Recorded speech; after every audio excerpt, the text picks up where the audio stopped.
Pero itong batang ito, bata pa naman, sinisira niya ang sarili niya. So, pala, obvious na kasi ang paksain dito, yung bang warrant of arrest na inisyo ay legal o illegal. Unang-una, illegal kasi wala naman jurisdiction ang ICC. At kaya itong abogado, napapahiya siya at binibida niya ang kanyang kahihiyan sapagkat napaupo siya doon sa isang lamesa na ang pinag-uusapan ay yung pag-aaresto. At siyempre, nung makita siyang Pilipino siya, nako, di inulan siya ngayon ng mga tanong. Kung baga, sabi sa kanya, bakit? Paliwanag mo nga sa amin. Ang saligang batas niyo, maliwanag ang sinasabi. Na walang mamamayan na tatanggalan ng buhay, ng ari-arian, at ng kalayaan hanggat hindi mo binibigyan ng proseso. At sinasabi rin na sa ligang batas niyo na kinakailangan magkaroon ng pakikialam ang hukuman upang malaman kung merong paglabag. Pati na yung Rome Statute sinasabi rin doon na kailangan makialam ang hukuman. Paano nangyari ito sa bansa ninyo?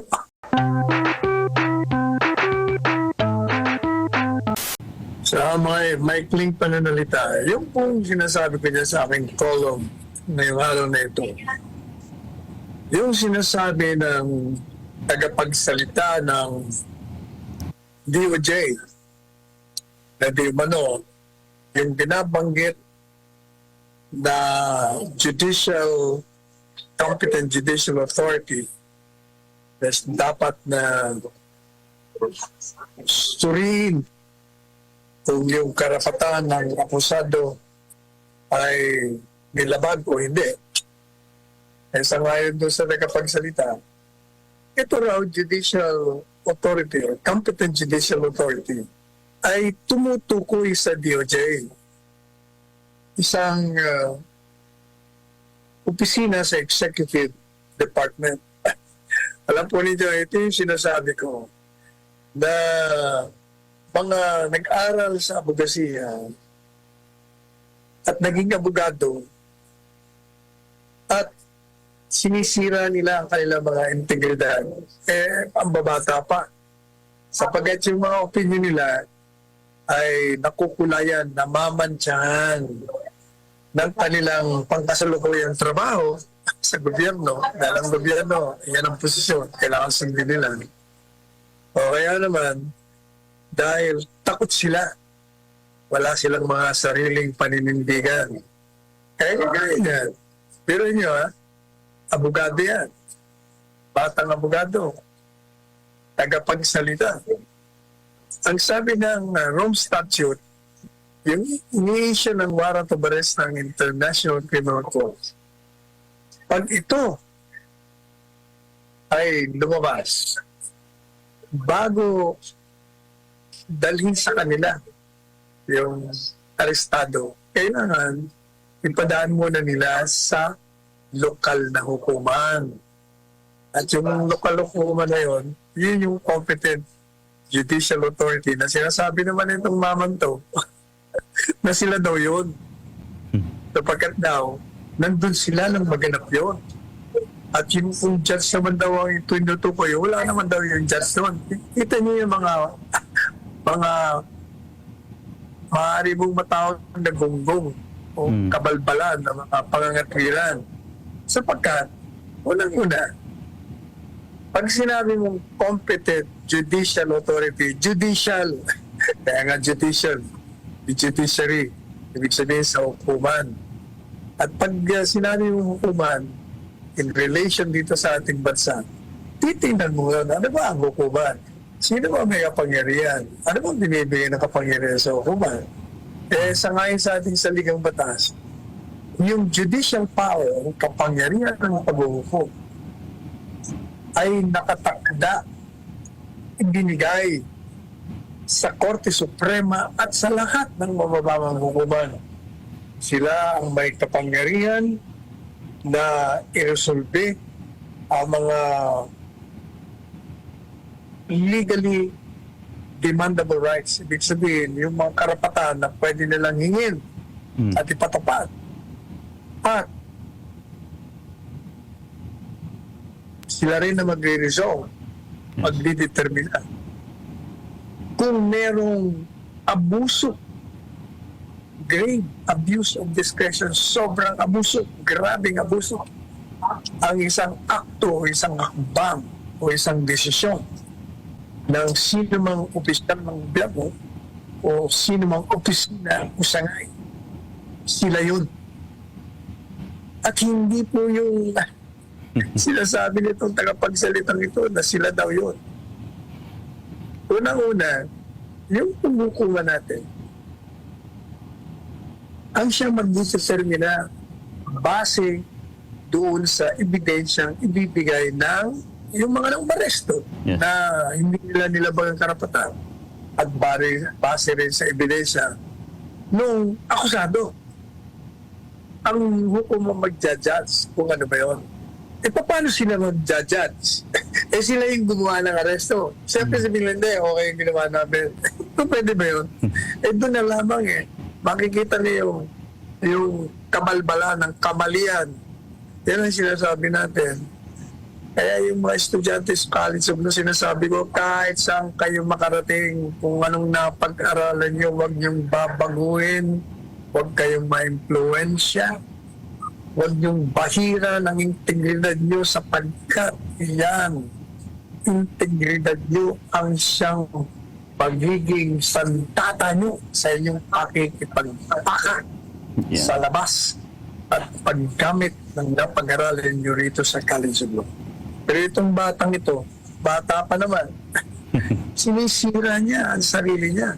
So, obvious na kasi ang paksain dito, yung bang warrant of arrest na inisyo ay legal o illegal. Eh, unang-una, illegal kasi wala naman jurisdiction ang ICC. At yun din ang posisyon ng gobyerno. Kung walang jurisdiction, illegal na yung inisyo mo kung ipapatupad mo sa atin. Pangalawa, ang ating saligang batas tinatak na bago ka mag-aresto ng isang tao, kailangan tingnan muna ng isang personal, kung merong probable cause. Ano bang ibig sabihin ng probable cause? Kung maaaring yung akusado ay reasonably may kalakaran na maaaring pwedeng ang gawin niya. Yun ho ang itinatak na ng saligang batas. Sapagkat sinasabi ng saligang batas natin,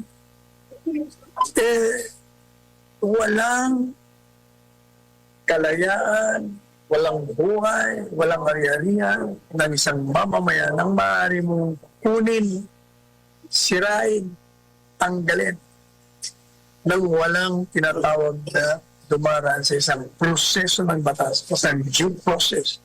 Yun ang due process. Ang isang hukom ang magdidetermina kung nilabag nga o hindi, kung sinunod mo. Kasi under the Constitution, marami yung sinasabi mo.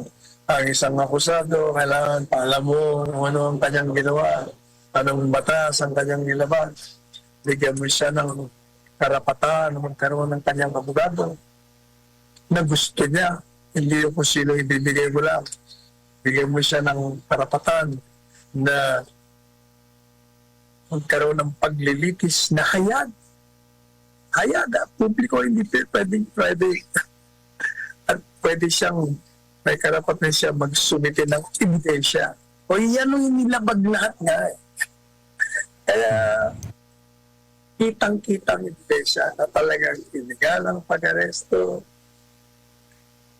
batay sa isang warrant of arrest na inisyo ng isang dayong institusyon na walang jurisdiction at kahit na sa kanilang batas nilabag din ang ginawa ng gobyerno. Yeah. Yes, correct, attorney. Kasi actually kung babasahin niya natin, kung titignan natin, nabanggit ni ni Attorney Clavano. Even him himself is not even sure kung tama ba yung kanyang sinasabi kasi yung confident, sabi niya dito, sa tingin ho natin, yung interpretation nito, yung competent judicial authority ay kasama na din po dyan. So, kahit siya, hindi siya sigurado sa kanyang mga binabanggit. Kasi nasabi niya po dito, ang lilinawin ko lang din, wala naman daw po yung judge doon para mag-attest. Kaya sila na lang ang naging husgado that time dahil wala naman po yung judge, hindi naman daw po nila na witness. Even yung pagbasa ng Miranda rights, hindi po na witness ng hukuman. Kaya sa tingin niya, na-execute daw nila ang nakapaloob sa at sinabi niya sa huli, in the end of the day, ang ICC prosecutors pa rin ang magdidesisyon. Parang ganun, attorney. Kaya na sinabi ko kanina, gumbong na kapalpalan. Pagka yung judge, ang siya magdidetermina kung may kamalian ng paglabag. Hindi nire-require na ang judge nandun eh kung hindi po pwedeng nandun siya. Ang trabaho niya, tingnan niya yung ebidensya na isusumiti ng dalawa. Hindi po pwede yung mismong prosecutor kasi sila nga nag-epekto ng aresto eh. Di ba sinabi ko na sila nag-epekto, paano mo ngayon sasabihin na mali yung ginawa ng pag-aresto, siyempre sabihin niya tama, bias. Kaya kawawa naman itong batang ito. Wala. Magandang lalaki ka pa naman. Pero ang pangit ng mga katwiran mo. Mali. Alam po niyo yung pinost ng isang abogado, yung kanyang kahihiyan. At talaga namang nakakahiya. Can you imagine sa isang pagpupulong ng mga abogado sa buong mundo? May abogado taga-America, South, North America, abogado sa Australia, sa Africa, sa Asia, lahat May pa abogado ng 4 na Pilipino. Ang mga dumala po doon, magagaling mga dating justices, mga dating taga-usig, mga practicing lawyer, mga law professors. Ayun At ang pinag-uusapan nila, tungkol sa pag-aaresto kay dating Presidente Duterte. Kaya itong abogado, napapahiya siya at binilida niya ang kanyang kahihiyan sapagkat napaupo siya doon sa isang lamesa na ang pinag-uusapan ay yung pag-aaresto. At siyempre, nung makita siyang Pilipino siya, nako, di inulan siya ngayon ng mga tanong. Kung sabi sa kanya, bakit? Paliwanag mo nga sa amin. Ang saligang batas niyo, maliwanag ang sinasabi. Na walang mamamayan na tatanggalan ng buhay, ng ari-arian, at ng kalayaan hanggat hindi mo binibigyan ng proseso. At sinasabi rin na sa ligang batas niyo na kinakailangan magkaroon ng pakikialam ang hukuman upang malaman kung merong paglabag. Pati na yung Rome Statute sinasabi rin doon na kailangan makialam ang hukuman. Paano nangyari ito sa bansa ninyo? Hindi po siya makaimik. Kaya hiyang-hiya siya. Yan. Kaya ikaw, na tagapagsalita ng DOJ, ikaw na Senate President, kayong mga abogado dyan sa Senado na hindi umiimik o kumontra, at pati na yung mga dating justices ng ating Korte Suprema, mahiya kayo. Kahiya-hiya talaga. Biro nyo, nililecturean tayo ng mga dayuhan kung ano ang ating batas. Bakit hindi natin sinusunod? Hindi po ba? Yes. Pero meron tayong sariling batas. Isinuko natin sa dayuhan. Meron tayong sariling batas na hindi tayo marunong umintindi ng batas natin, hindi natin pinatutupad. O kaya talagang malaking kahihiyan. Yan ay sampal sa mga mukha ninyong lahat na hindi kayo naninindigan, napupulayan ng inyong mga opinyon dahil sa inyong mga pangkasalukuyang trabaho sa gobyerno. dahil sa anong pamang konsiderasyon maliban doon sa sinumpaan ninyo at sa mga pinag-aralan nyo dyan sa College of Law ng bawat isa sa inyo nung kayo nag-aaral pa. Yan ang ibig sabihin nun. Tama yan. Alam po ninyo, yan ang problema dito sa bansang ito. Yung pera na binabayad ng sambayanan sa pamamagitan ng buwis ay hindi talaga nakakarating sa dapat na puntahan. Kagaya niyan, yung mga detention centers na yun. May sinasabi nga ng Korte Suprema, di ba? Inhuman ang kondisyon. Hindi para sa tao. Kasi nga, yung pera na dapat gastusin para ayusin ang mga detention centers ay wala. Kulang ang binibigay. Sana punta, isang pa. Di sa bulsa ng mga tiwaling politiko, ninanakaw ng mga tiwaling politiko, bilyong-bilyong piso. Kaya, anong resulta yan? Maliban pa dyan. Ang ating infrastruktura ay palagi may kakulangan. Ang edukasyon natin, ganun din. Ang pabahay, ganun din. Lahat ng problema ng bansang ito na kailangan ng pera kaya hindi matustusan sapagkat ninanakaw. Kaya hindi ba gusto ko i-abolish na yung Kongreso, karoon ng revolutionary gobyerno para mabago ang kalakaran dito sa ating bansa. Agad hindi natin ginagawa yan. Walang talaga. Kawawa ang Pilipinas. Binanggit niya po na ang administrasyon po, bangag administration na po ang nangyayari ngayon dahil kung ano-ano daw po sinasabi nila at isa po doon yung pagsasabi nila na pagbaba ng kriminalidad nakabaliktaran po na nakikita ng sambayan ng Pilipino. Wala namang bago doon sa sinabi niya. Lahat ng tao yun ang sinasabi. Well, gaya po na paulit-ulit natin sinasabi, kayo'y maging mapanuri, kayo'y panindigan, at itayo ninyo ang bandila ng bansang Pilipinas. Huwag po tayo magpasailalim sa mga dayuhan. Yan ang tandaan po natin. At kayong mga abogado,